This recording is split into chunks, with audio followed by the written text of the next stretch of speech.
Jesus Christ Quran matungin Hazrat Isa alayhi salam mahaki matangda Maitei Christian kharana koi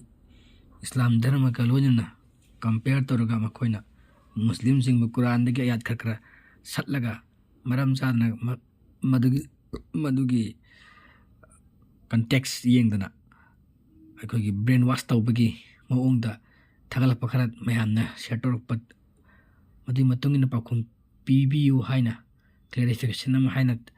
ꯊꯥꯡꯒꯠꯂꯛꯄꯗꯒꯤ ꯃꯊꯪ ꯃꯅꯥꯎ ꯅꯥꯏꯅ ꯆꯠꯊꯔꯛꯄ ꯇꯣꯄꯤꯛꯇ ꯉꯁꯤ ꯄꯨꯗꯨꯅ ꯂꯥꯛꯂꯤꯕ ꯇꯣꯄꯤꯛ ꯍꯖꯔꯠ ꯏꯁꯥ ꯑꯂꯩꯍꯤ ꯁꯂꯥꯝ ꯑꯜꯂꯥꯍꯒꯤ ꯅꯕꯤꯅꯤ ꯍꯥꯏꯕꯁꯤ ꯃꯇꯥꯡꯗ ꯀꯨꯔꯥꯟ ꯑꯃꯁꯨꯡ ꯕꯥꯏꯕꯜꯗꯒꯤ ꯌꯦꯡꯃꯤꯟꯅꯁꯤ ꯍꯖꯔꯠ ꯏꯁꯥ ꯑꯂꯩꯍꯤ ꯁꯂꯥꯝꯅ mahak masamang na Quran sumna haikibagi wari libiri surah 38 suba surah sing naming na surah Maryam kawi ayat kuntra haibadi verse 30 da Hazrat Isa alayhi salam na Jesus Christ na sumna hai indeed I am the servant of Allah.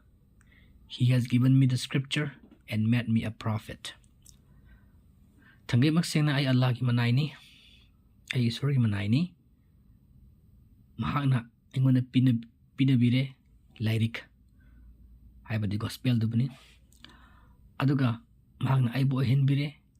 nabi haibadi Allah gi pabuwa moina hairibasi Quran hairibasi Bible na parmanpi Gospel of Matthew chapter 20 verse number 28 just as the Son of Man did not come to be served but to serve haibadi migi machani pa miyoibagi machani pa aduna masabu thaugal tawhannaba lakpa natte adubu thaugal tawnaba amasum mayamni thadukmal oina mahaki thawai thab lakpane Jesus Christ na sumna haiba zasigi verse na takpire madudi mahak miyoibagi machani aduga mahak na miyoibada mahabu lakluna haiba lakpa natte adubu miyoibada mahak na tambiba lakpane bak miyoibabu Ishwar bakram na latkane haibado aduga Matthew ki chapter number 12 ki verse number 18 na so hai behold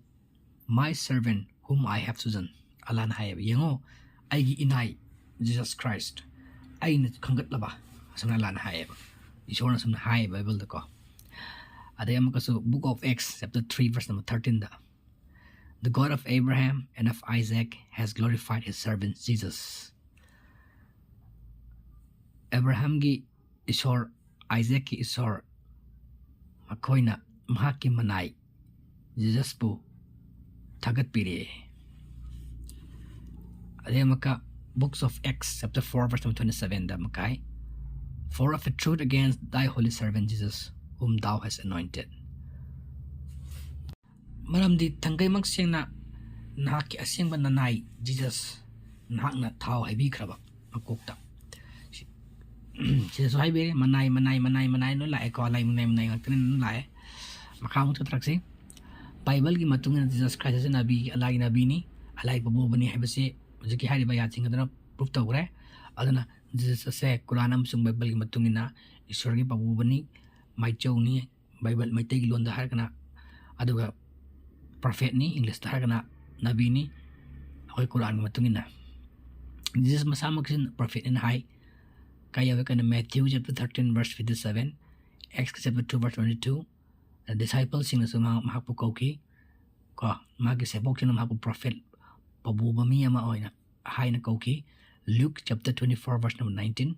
aduga Jerusalem gi eyewitnessing mamin uhoba sing na Jesus pu prophet hai na kauki Matthew chapter 21 verse number 11 aduga haziki hari ma pham ya sidagi amakamuk yengsi aduga akogi Jesus ase alagi Manaini haibase Minaini haibase Quran Bible yengsi Jesus na haiba I am a servant of God I am a servant of God I Isorgi Manaini na Acts chapter 3 verse number 13 Acts chapter 3 verse 26 Acts chapter 2 verse 26 verse 22 haibako, Acts chapter 4 verse 27, Acts chapter 5 verse 42, Matthew chapter 12 verse 18 to 20, books of Acts chapter 17 verse 24 to 31, 1 Corinthians chapter 15 verse 28, book of Isaiah 45 verse number 1, book of Isaiah chapter 42 verse number 1. Sidagi koina haib ngame pura kam ngame mayek seng na maki maron dagi maki machin dagi ay Allah gi Manaini ay Isorgi Manaini hai base Bible ki machin dagi amachong Jesus ki machin dagi adun Christian jing na tatana haiba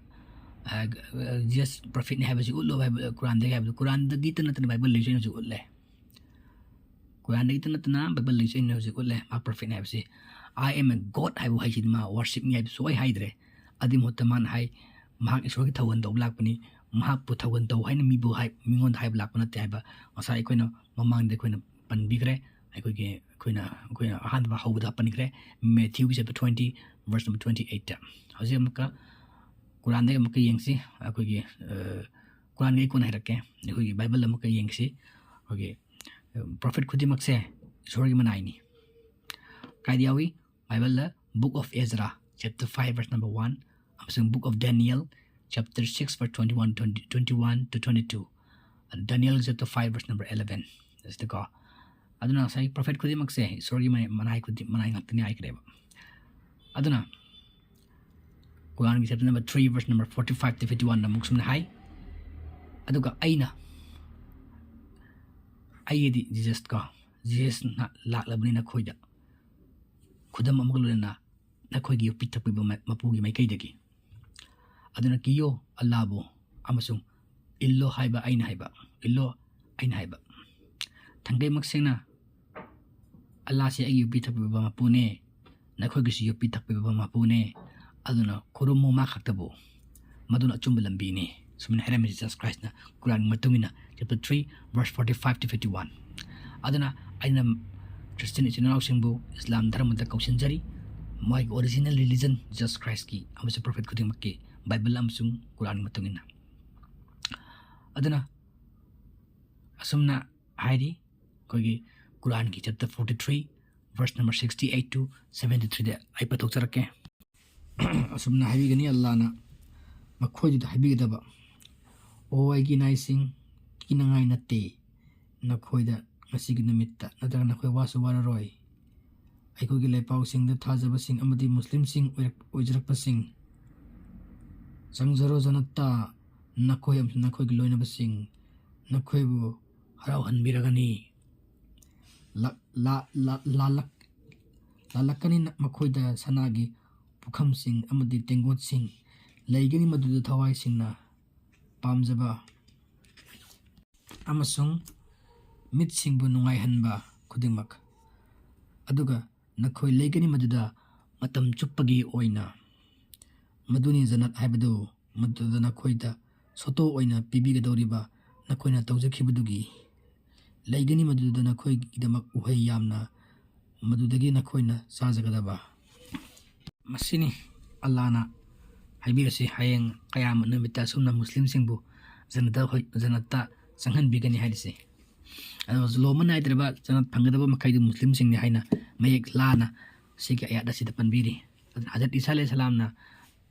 ajiki hay kiba Quran amsa Bible ki matungin na mak prophet ni habasung hayba amasung mak Allah ki Manaini hayba sidagi karigumba amta ahin balaite adana Christian now sinalaw sing na Bible ba matamda isa ki aning ba pamba salak pabiganu Quran da su pabiganu da main tawduna adi matungin na asyang ba masung achumba haibadu panggadabani natrabadi lang phainagani aduna priest tawraga wahi phajaba ngangaga phajaba bason tawraga migi thamoi sumat khibadi ai apangba singi thamoi sumat kini ilai laina adu wakhan khanba mi pukchil sengba mi achumba pamba mina Bible adu paraga thiragadi preacher na tongan bani Bible na tongan bani aduna mayana khantabiu larik pabada isa gi mit ani akong mit ani wakhal khanangagi kok brain nakong ani chimban ani duga lambi ani achumbam sung aran bagi utpi mit ani bibibagum chimban ani pi nakong ani pi aduga utpi achumba amsung aranbagi lambido aduna masi piriba mit mai chin piriba si matungina wakhan pibiriba sumna khandaraga akhoi amuktung Quran amsung Bible se isana paraga miring taminasi preacher singi wa thadok alaga makoi lona mak lal haibnate preacher kudimung lal haibnate ado thamoi singde ayamna preacher singde Christian gi preacher di church di makoi ki church ki interpretation haibna tongali Bible gi mayek haibna tongali sisu praja miyam na khangbiyo Christian praja miyam na khangbiyo Bible haibna tongali Bible ki context tongali Bible ki text tongali Bible ki wahi tongali tawgi musung preacher singi wahi tongali tongan preacher gi na tongan bani preacher ki ofam di tongan bani am sathina Bible lagi to Bible gi ai verse ama satlaga verse adu akoi bada matang akoi gi mayek koi gi faza mayek hakut bane ba faza ba ayat ama lakhat verse ama satkat laga maramatuna akoina wakhan man khangminasi gyan taminasi hairagadi isana lokhatlo Bible du aduga makukti hauna patharo Matthew ga Mark ka sangam nau Mark ka Luke sangam nau Luke ka John sangam nau Bible lu mai lik wari sing du no toksallu aduga point halakhallu aduga nainabiyo adu Quran si arobe nainabiyo adu mayek labadu achumbu khangani si har nga si lusun jarage